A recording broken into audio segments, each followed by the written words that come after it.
Baik, selamat pagi Bu Wigati dan teman-teman. Di sini kami dari kelompok 6 akan menyampaikan presentasi hasil kerja kelompok kami terkait dengan materi pengelolaan sumber belajar dan teknologi pendidikan. Sebelum lanjut lebih dalam, perkenalkan kelompok kami terdiri dari 3 kelompok. Yang pertama itu ada Maria Oktavianiaku dengan NIM 221324005 dan saya sendiri Pius Deus Saputra dengan NIM 221324011 serta Rian Febri Martono 221324029. Selanjutnya, adapun topik pembahasan dari materi yang kami sampaikan ada 4 poin topik pembahasan. Yang pertama itu ada manfaat teknologi dalam pembelajaran. Yang kedua itu ada TPACK tepat sebagai kerangka integrasi teknologi dalam pembelajaran. Yang ketiga, penggunaan teknologi dan sistem informasi manajemen di pendidikan. Serta yang keempat itu ada peran teknologi dalam proses pengambilan keputusan pada sektor pendidikan. Baik, yang selanjutnya itu ada manfaat teknologi dalam pembelajaran. Jadi, teknologi memiliki peran yang sangat signifikan dalam dunia pendidikan dan pemanfaatannya, yaitu pembelajaran yang mencakup berbagai aspek yang dapat memperkaya proses belajar mengajar. Jadi, meningkatkannya akses aktivitas serta mempermudah komunikasi dan kolaborasi antar siswa dan guru. Di sini saya sampaikan beberapa manfaat terkait dengan teknologi dalam pembelajaran. Yang pertama itu ada akses informasi yang luas. Jadi teknologi memberikan akses yang sangat luas dan tak terbatas ke berbagai sumber informasi seperti e-book, jurnal, artikel, dan situs internet lainnya. Hal ini memungkinkan untuk siswa memperoleh pengetahuan dari berbagai sumber di seluruh dunia. Serta yang kedua itu ada pembelajaran yang interaktif dan menarik. Teknologi memungkinkan pembelajaran yang lebih interaktif dan menarik melalui multimedia seperti video, animasi, dan simulasi. Misalnya, siswa dapat belajar biologi melalui proses sel atau menyaksikan video eksperimen kimia yang lebih menyenangkan daripada sekedar membaca buku. Yang ketiga, meningkatkan keterampilan teknologi. Jadi, pengenalan teknologi sejak dini dalam pendidikan membantu siswa untuk mengembangkan keterampilan digital yang sangat penting di era modern seperti ini. Keterampilan seperti perangkat lunak produktivitas, menggunakan perangkat lunak seperti produktivitas, melakukan riset online, dan berkomunikasi secara digital adalah bekal penting untuk masa depan mereka bagi dunia kerja maupun di kehidupan sehari-hari. Yang selanjutnya yang keempat yaitu personalisasi pembelajaran. Jadi teknologi memungkinkan pembelajaran yang sesuai atau personalisasi di mana siswa dapat belajar sesuai dengan kemampuan, kecepatan, dan minat mereka. Platform pembelajaran berbasis teknologi ini seringkali menyediakan alat yang dapat menyesuaikan materi berdasarkan kebutuhan individu. Contohnya seperti aplikasi Google Classroom atau model memungkinkan untuk memberikan tugas yang disesuaikan dengan kemampuan siswa. Dan siswa yang lebih cepat memahami dapat melanjutkan ke topik berikutnya tanpa harus menunggu yang lain. Yang selanjutnya itu ada pembelajaran jarak jauh dan aksesibilitas. Jadi teknologi memungkinkan membuka akses untuk pembelajaran jarak jauh atau online learning yang sangat bermanfaat bagi siswa yang tinggal di daerah terpencil atau terpelosok, atau yang tidak dapat hadir di kelas fisik seperti dalam keadaan sakit dan halangan lainnya.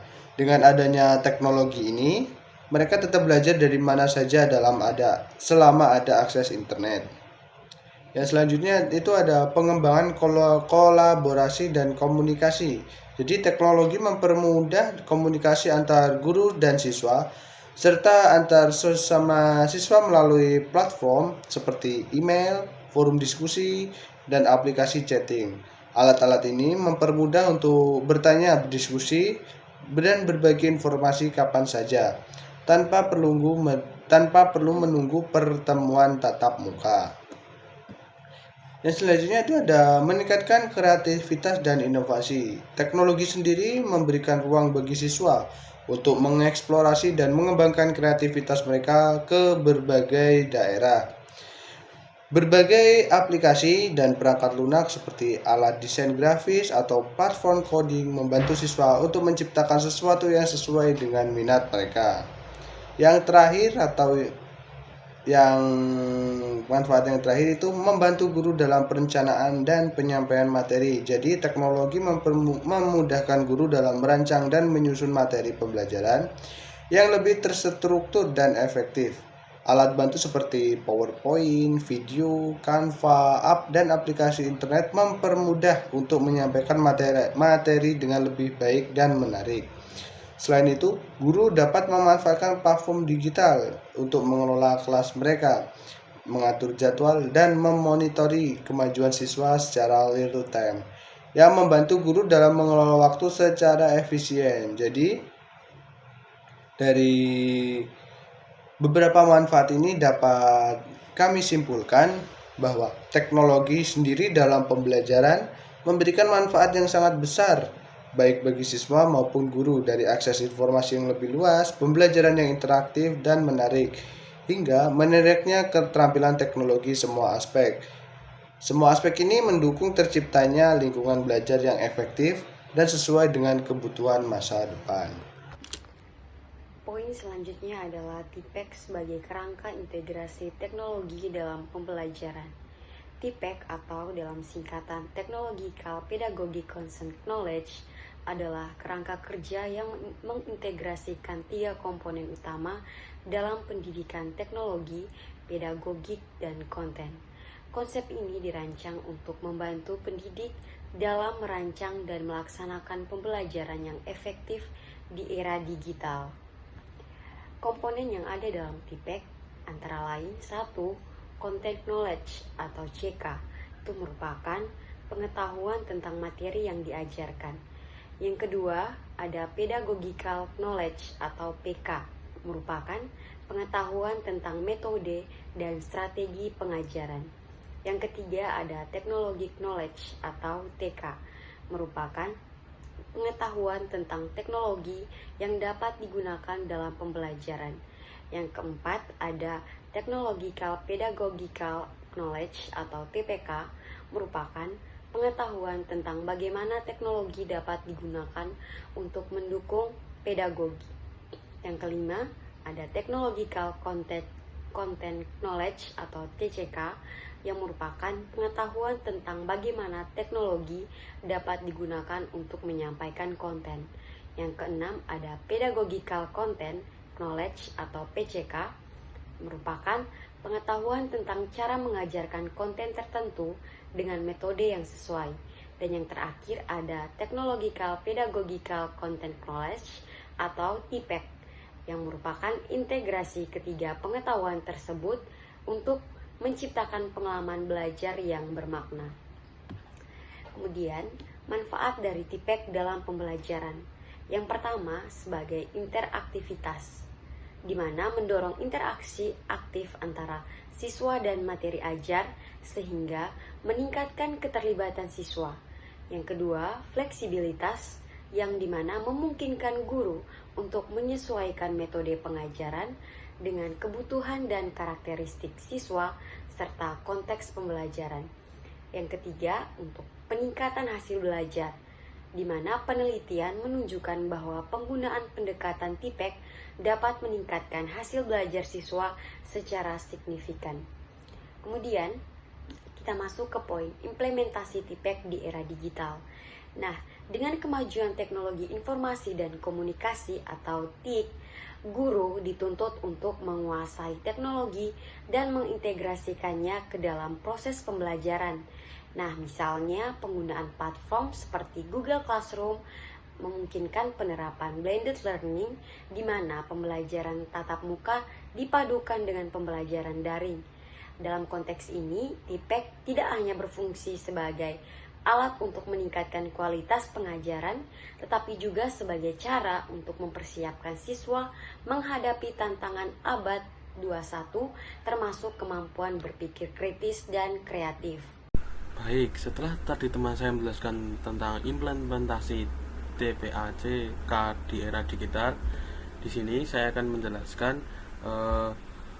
penggunaan teknologi dan sistem informasi manajemen pendidikan. Nah, di sini saya akan menjelaskan tentang definisi dari teknologi pendidikan itu sendiri. Teknologi pendidikan merupakan bidang yang mengintegrasikan teori pendidikan dengan penggunaan perangkat keras maupun perangkat lunak untuk memfasilitasi proses pembelajaran. Nah, menurut Association for Educational Communication and Technology (AICT), teknologi pendidikan adalah studi dan praktik etis untuk memfasilitasi pembelajaran dan meningkatkan kinerja dengan menciptakan, menggunakan, dan mengelola proses serta sumber daya teknologi yang sesuai. Artinya, mencakup berbagai aspek mulai dari daerah instruksional hingga pemanfaatan alat bantu pengajaran. Nah, secara lebih luas, teknologi pendidikan itu melibatkan yang pertama yaitu dengan penggunaan sumber belajar. Proses menciptakan mengelola alat bantu yang efektif seperti perangkat lunak, pembelajaran, kursus online, dan media interaktif. Kemudian ada pendekatan sistematis. Pendekatan sistematis menggunakan pendekatan sistem untuk merancang, melaksanakan, dan mengevaluasi proses pembelajaran berdasarkan penelitian dalam teori belajar dan komunikasi. Selanjutnya yang ketiga adalah integrasi teknologi. Artinya, memasukkan teknologi ke dalam lingkungan belajar untuk meningkatkan interaksi dan keterlibatan siswa serta memfasilitasi aksesibilitas informasi. Setelah tadi saya menjelaskan tentang definisi penggunaan teknologi sendiri, di sini saya akan menjelaskannya selanjutnya yaitu definisi sistem informasi manajemen pendidikan. Sistem informasi manajemen pendidikan atau disingkat menjadi SIMDIC adalah sistem yang digunakan untuk mengelola data dan informasi dalam konteks pendidikan.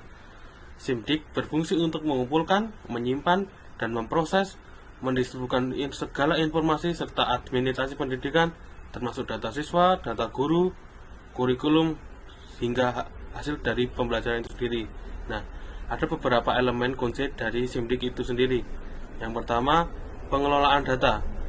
Mengorganisasikan informasi yang berkaitan dengan proses pendidikan untuk mendukung pengambilan keputusan lebih baik di tingkat sekolah maupun institusi. Kemudian ada efisiensi administratif. Artinya, mengurangi beban kerja administratif dengan otomisasi proses pendaftaran siswa, penjadwalan kelas, dan pelaporan hasil belajar. Dan yang ketiga adalah analisis kinerja. Artinya, memungkinkan analisis data untuk menilai efektivitas dan program pendidikan untuk kemajuan siswa itu sendiri secara real time atau secara terus-menerus. Nah, penggunaan teknologi dan sistem informasi manajemen pendidikan telah menjadi kunci untuk meningkatkan efektivitas dan efisiensi proses pembelajaran serta administrasi pendidikan. Nah, dalam konteks ini, teknologi tidak hanya berfungsi untuk sebagai alat bantu saja, tetapi juga sebagai pengubah paradigma dalam cara pendidikan dikelola dan disampaikan. Nah, secara keseluruhan, teknologi dalam pendidikan modern tidak hanya berfungsi sebagai alat yang mendukung proses pembelajaran itu sendiri, tetapi juga berperan sebagai pengubah paradigma fundamental, mampu memperkaya pengalaman belajar dengan menggunakan berbagai metode interaktif, meningkatkan efisiensi dalam pengelolaan waktu dan sumber daya. Nah, serta mempersiapkan siswa dengan keterampilan dan pengetahuan yang relevan untuk menghadapi tantangan dan peluang di masa depan yang terus berkembang dan maju. Teknologi dalam proses pengambilan keputusan dalam sektor pendidikan. Nah, yang pertama kita akan membahas tentang Sistem Informasi Manajemen Sekolah atau SIMS. Sistem Informasi Manajemen Sekolah menyediakan data yang diperlukan untuk pengambilan keputusan yang lebih baik. Sistem Informasi Manajemen Sekolah memungkinkan administrator untuk mengakses data real time, menganalisis kerja, dan mengidentifikasi tren yang dapat mempengaruhi kebijakan dan praktik pendidikan. Dengan menggunakan SIMS, Pengambilan keputusan dapat mengalokasikan sumber daya secara efisien dan memprioritaskan inisiatif yang akan meningkatkan hasil pendidikan. Yang kedua, analisis data dan pengambilan keputusan berbasis bukti. Teknologi memungkinkan pengumpulan dan analisis data yang mendalam yang sangat penting untuk pengambilan keputusan berbasis bukti. Melalui teknik analisis data dan pengembangan data, pemangku kepentingan pendidikan dapat memahami dinamika yang ada di dalam sistem pendidikan, termasuk tantangan dan kebutuhan yang muncul. Nah, hal ini membantu dalam merumuskan kebijakan yang lebih responsif dan efektif. Kemudian, aksesibilitas informasi. Teknologi memfasilitasi akses ke berbagai sumber informasi pendidikan, seperti buku elektronik, jurnal akademik, dan materi pembelajaran online. Aksesibilitas ini tidak hanya memperluas pengetahuan, tetapi juga mendukung pembelajaran seumur hidup bagi siswa dan pendidik. Dengan informasi yang lebih mudah diakses, pengambil keputusan dapat membuat pilihan yang lebih terinformasi. Yang keempat, ada kolaborasi dan komunikasi. Penggunaan alat digital seperti platform kolaborasi online meningkatkan komunikasi antara guru, siswa, orang tua, dan administrator. Komunikasi yang lebih baik menciptakan lingkungan yang lebih kolaboratif dalam proses pengambilan keputusan, memungkinkan semua pemangku kepentingan untuk berkontribusi pada proses tersebut. Kemudian yang terakhir, pembelajaran personalisasi. Teknologi mendukung pembelajaran yang dipersonalisasi, di mana siswa dapat belajar sesuai dengan kecepatan dan gaya belajar mereka masing-masing. Nah, hal ini dapat membantu pendidik dalam merancang pengalaman belajar yang lebih relevan bagi setiap individu, sehingga meningkatkan efektivitas pengajaran dan hasil belajar siswa. Sekian presentasi dari kelompok kami. Jika ada yang kurang, kami mohon maaf dan terima kasih.